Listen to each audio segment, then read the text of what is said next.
vraiment Zakat Foundation be bara mina depuis a ka création Mali kono yan no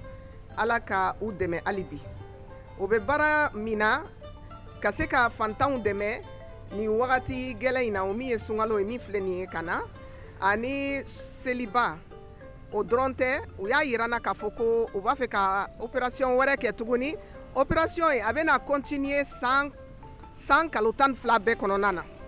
bon o kɔni ye nouveauté ye a man ca ONG tɔw la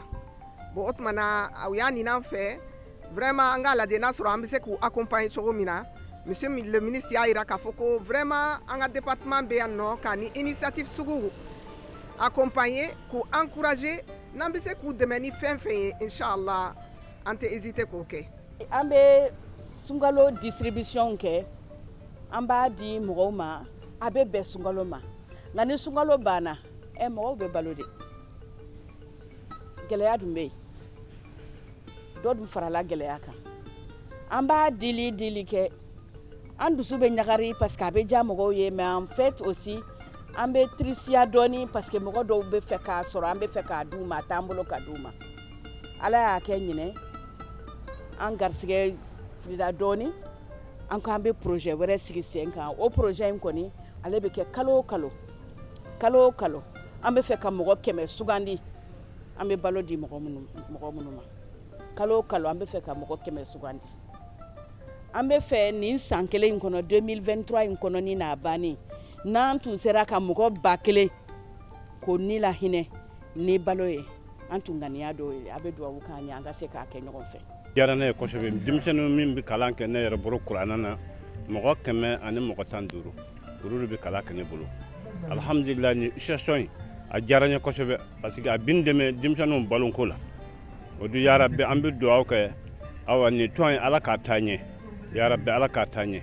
ya rabbi ala ka barika don a la ya rabbi ala ka barika don a la ala ni ala kɛra la hɔrɔma kosɔn minnu b'a bɔ ya rabbi ala ka barika don u la a bɛ di minnu ma k'a di mɔgɔw ma fi sabilillahi mais u tɛ nambar kare u tɛ kalon k'a la ya rabbi ala ka barika don u yɛrɛ la ya rabbi ala ka barika don u yɛrɛ la a y'an diya kosɛbɛ ne kɔni nisɔndiyara fo k'a dama tɛmɛ wa ni n taara fana ni n y'a jira denmisɛnninw kalandenw na olu fana nisɔn bɛ diya wa u bɛ dɔ fara duwawu fana kan ya rabbi ala ka dɔ fara hɛrɛ kan ala ka dɔ fara hɛrɛ kan musokɔrɔba ala k'a mɛn an kɔrɔ ala k'a mɛn an kɔrɔ a hamina ko a n'a wuli ko ya rabbi ala k'a ɲɛ a nɔfɛ mɔgɔ ala k'u bɛɛ sababu ɲuman ala ka sababu ɲuman dayɛlɛ u bɛɛ lajɛlen ye.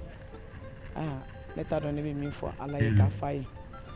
don min a taara ne sɔrɔ denmisɛnnin min tun bɛ ne bolo o tun ye denmisɛnnin 13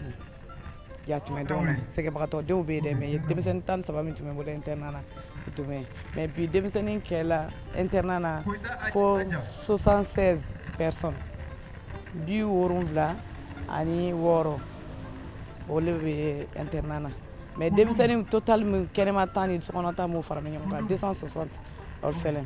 mais 76 le internat b'an bolo a ye nafa min se ne ye ne t'a dɔn n bɛ min fɔ parce que n'i y'a ye ne sera ka baara ni courage ta fo ne ni mɔgɔ yɛrɛ donna ɲɔgɔn bolo ala ni tante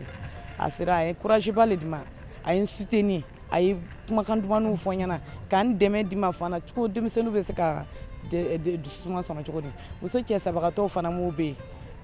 yen san kɔnɔna na misi bɛ na d'u ma balo bɛ na d'u ma denmisɛnnin minnu fana bɛ internat na a bɛ na balo d'u ma a bɛ na saga d'an ma donc an b'a fɔ an bɛ barika da ye an b'a fɔ an bɛ barika da ye ne kɔni ɲɛ baara courage kɔni a sababu ba kɛla ye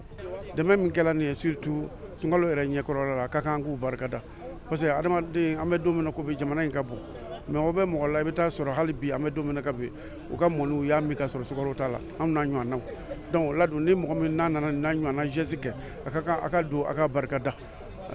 o la dun a diyara an ye fo ka taa dama tɛmɛ sabu barika da in kun tɛ dɔwɛrɛ ye maa minnu ye sukaro sɔrɔ bi maa minnu ye tulu sɔrɔ bi